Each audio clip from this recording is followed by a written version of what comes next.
Hi, I'm Malin Leth. I'm Evelina Lundqvist. Malin and I are the creators and hosts of the podcast Love Zero Waste. And this is Love Zero Waste Live. We're doing a live podcast recording every Friday in April.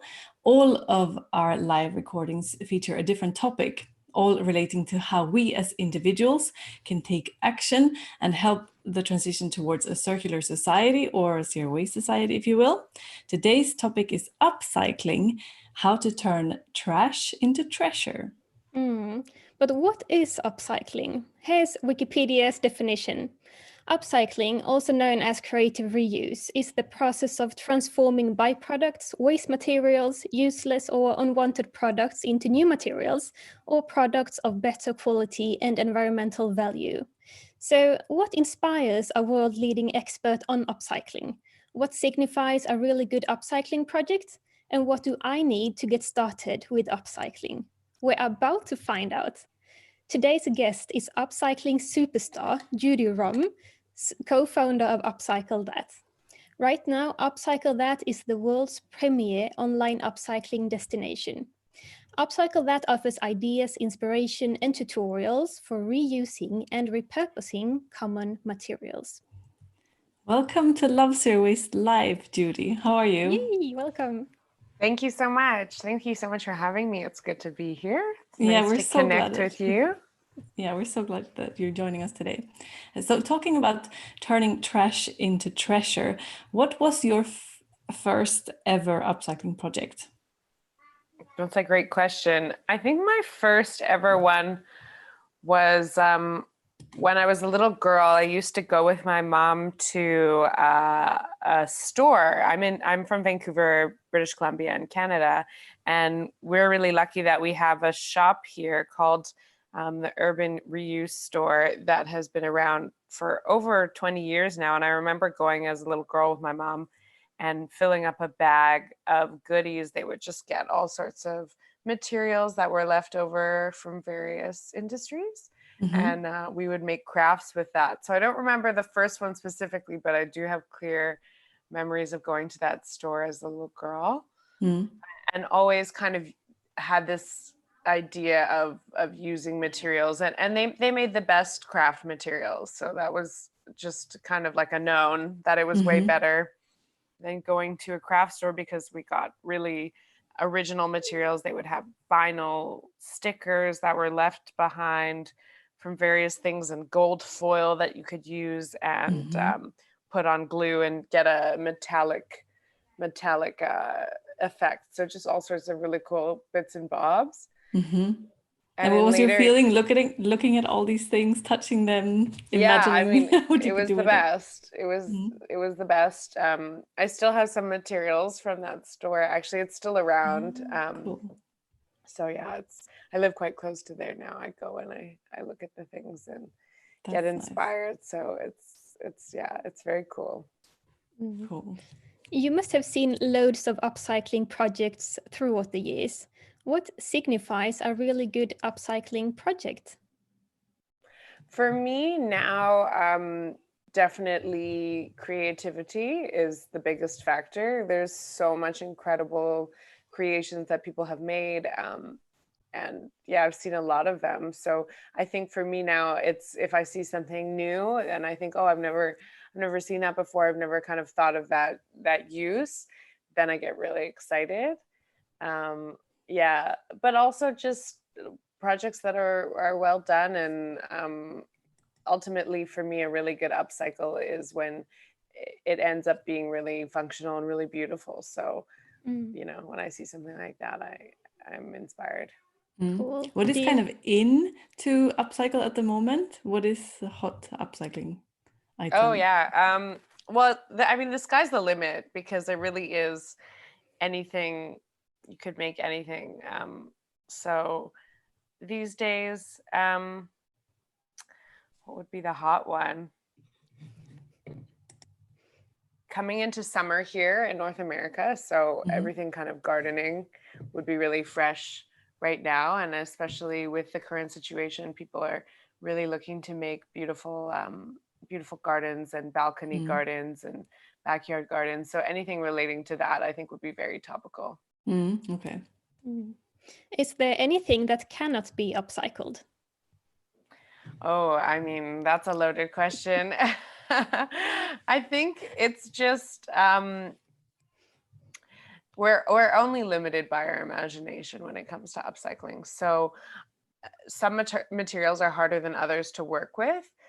Plastic can be quite a notoriously hard material to upcycle with.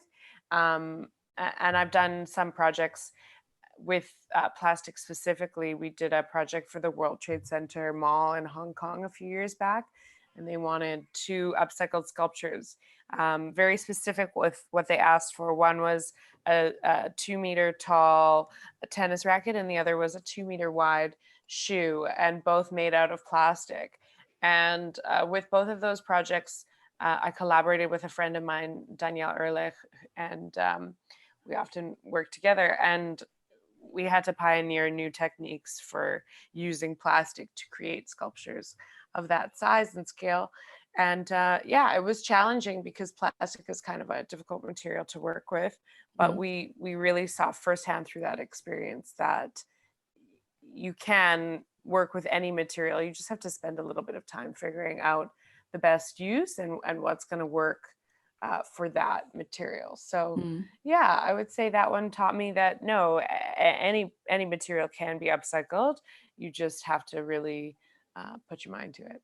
And what is so difficult about plastics? So with that one, we ended up doing 2 different processes. So for the shoe, it was what we did is we made a wire frame and then cladded the plastic, which is when you attach the plastic onto the frame. And so first, the plastic, we were working with milk bottles and plastic bottles, and they had to be sewn with an industrial sewing machine into kind of plastic sheets.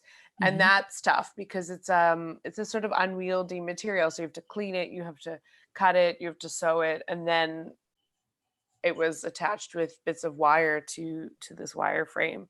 And so that was really challenging just because it's not like as easy to work with or as malleable as something like a fabric. So that was a new way of working with plastic that we hadn't done before. I've never actually seen anyone do something with a wire frame and the cladding exactly like that. And then with the tennis racket, that was also challenging. You know, at first we thought, okay, we'll take kind of plastic tubes and we'll shape them into a tennis racket, and it just ended up looking really sort of cheap and fragile. And with Upcycle That, everything we're trying to do is to show a really high-end finish, because we want people to see that upcycling can be really quite premier and quite high-end. So we did a different, after trialing that for a while, we ended up making a mold. So making a custom mold and then taking bits of plastic. When you recycle plastic, this was actually interesting because it had highlighted one of the stages of recycling plastic, which is that the bits of plastic get cut up into these tiny little pieces. And it'll look like plastic confetti. And so we managed to get some of that plastic that was being turned. It was plastic clamshells that, you know, if you get like tomatoes or strawberries in a clamshell.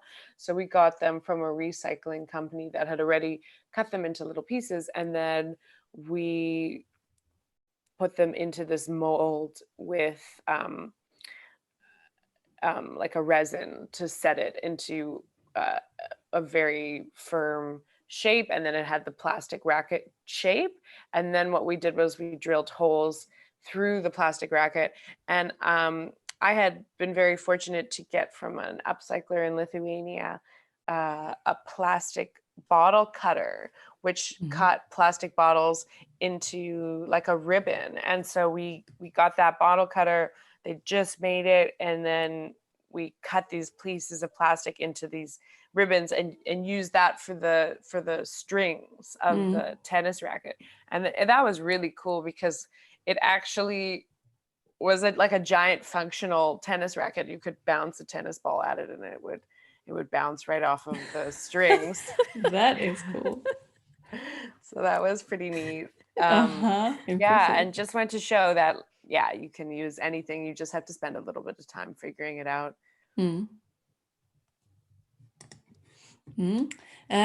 So upcycling, as we're all learning right now, is a very creative process that probably anybody can try, also with a bit of creativity in them. I'm sure that many of you who are listening or watching now have already tried some upcycling or maybe purchased some upcycled item. So over at Upcycle That, you're presenting two different strategies to get started with upcycling. Either that you start with an idea of the end product that you would like to create, or that you start with a material that you would like to use. Can you tell us a bit more about these two strategies? How can I get started with the help of these two strategies? Those two strategies we really love because we think it's all encompassing. You know, you either have a material that you want to use. So you'll have a bunch of magazines and you'll think, okay, what can I make with these magazines? And then you can turn them into something like DIY gift bows, or we've seen actually like whole stools made out of magazines or picture frames, like incredible things. So you'll have the material and then you'll get inspired to make something with it. Or you'll have a very specific thing that you want to make. So going into the gardening season, you might want to make a pallet planter, or use pallets to we've seen whole walls redone with pallets, or flooring, or crates, or things like that. So it's this kind of two ways of looking at it. So then I would just say to upcyclers is to think about that. Is it that you're trying to use a material that you have maybe in your storage locker, or maybe that's kind of around your house, or one of your friends has offered you a material? Or is it that you are very clear, I want to make a coffee table. Okay, how do I go make a coffee table? What do I need to make that? So kind of two ways to look at it. And very, very inclusive. Anyone can do it, definitely. And just think about those two streams, and then you can search. We have lots of ideas on Upcycle That, and tutorials to support that. And what is a good project to start with? Like a specific item or something that is very popular to start with? Our favorite one for beginners or someone who hasn't done upcycling before is the wine cork planters, which is when you take a wine cork and a knife, like any knife, like a Swiss Army knife or a sharp kitchen knife, and you drill a little hole with the knife inside the cork planter, and then you glue a magnet onto the planter, add a little bit of soil and a mini succulent. So what's really lovely about succulents is that you can actually take clippings and take pieces from succulents, and they'll grow into new succulents. So that's a really nice way to make a beautiful little planter magnet for your fridge. You can do a whole bunch of them. You can give them away as gifts. And that's one of our favorite upcycles because it's so easy to do. You just really need a wine cork, a knife, and some hot glue and a magnet, and then maybe a little succulent from a friend, or one that you have already. And yeah, it's just a really nice way to see that it doesn't have to be very complicated to get into upcycling. And we love to promote people to do these sort of intro upcycling projects, because then they get to experience firsthand how easy it is to take something that was otherwise going to go in the garbage and turn it into something functional, something cool. Sounds really neat. It seems that the core point is creativity, but what is your best way, or what would you say is the best way to stay ahead of the upcycling game, to always be as innovative and as creative as possible? Yeah, I'd say the best way is to save things that you think are going in the trash. Recycling is really important, but there's certain things that we can't recycle yet. You might get bits of styrofoam that come on fruits, you know, like just random little bits of ends that are going, you know, oh, I'm just going to put this in the garbage, and rather just save it. And once you get a few of a kind of material, then it's often really a lot easier to upcycle it, because you have sort of a bit of an inventory that you can work with, and you can, you know, like I said about the example with cork planters, you know, you're making one, you might as well make 5 and then have a little group of them on your fridge, and it can often be more effective to make a few more, if you know what I'm saying. So things like that are good ways to just kind of stay ahead of the curve, is like to work with new materials. And like we said, like we think everything can be upcycled. It's just a matter of what it's going to be. And yeah, I think the most creative projects are the ones that use materials that people haven't kind of looked at in that way before. So it really is about trialing and getting your hands dirty and coming up with new ideas. I'm a bit curious also, talking about staying ahead of the curve. You mentioned that you've been working with World Trade Center in Hong Kong, I think, and also companies like, also big corporations like Bacardi. What are their motivation to engage in upcycling? Yeah, so that's a great question, because we're seeing more and more that businesses are putting sustainability into their marketing plans. You know, they've become aware that this is a growing concern for consumers, and consumers want to affiliate themselves with brands that are caring and are doing something. And we love working with brands because we think it's a really good way to have impact on a large scale, because there is quite a large volume of waste that is generated on the brand side, either pre-consumer or post-consumer. So it's great to see brands getting more involved and kind of carving out space for this within their overall marketing plans, as a way of engaging with consumers, as a way of, you know, showing that they care, and doing things that are cool, whether it's in an activation sense, so at an event, or, you know, with something that they've identified as a waste stream along the way. I think it's impressive also to work with big corporations like that, because as you say, that they have a lot of impact. Also, a lot of people would have seen the tennis rackets or other things that you've done. I think it's a super important aspect, as well as having, also looking at something nice in your kitchen or balcony. I think those two aspects are super important together. Yeah, that's something cool that you've touched on there, because there's sort of a few ways of looking at upcycling, as we've discussed, and also a few levels of it. And the same way that we want the consumers to have the realization, we want the brands to have the realization, and so that is, looking forward, something that we're trying to do more and more, is to work with brands and to activate with brands on that level. But speaking about future plans, what would you say are your plans for Upcycle That in the coming years? Yeah. So this year we wanted to have a big focus on brand activations, and we were in talks to do several really cool large-scale projects that were going to be for events and for public spaces. And we're in a really interesting place right now, because all those projects are sort of on hold. So we're looking ahead and trying to schedule in projects for 2021 now, and seeing if we can help brands do that. I think right now we are uniquely positioned in a very interesting space that we've never been in. It's completely unprecedented, and brands are sort of thinking, like, how do they position themselves now going forward, because we're all on this kind of great global pause, but we know at some point we'll be able to interact in person again. And we know at some point, we know on some level that there's no kind of return to normal, that we are pioneering a new normal. So it's a really exciting place to be in. And we're having those conversations with brands and talking to them about where they want to go and how they want to position themselves going forward, because clearly we know that, you know, we haven't been on a sustainable path and that we need to relook that.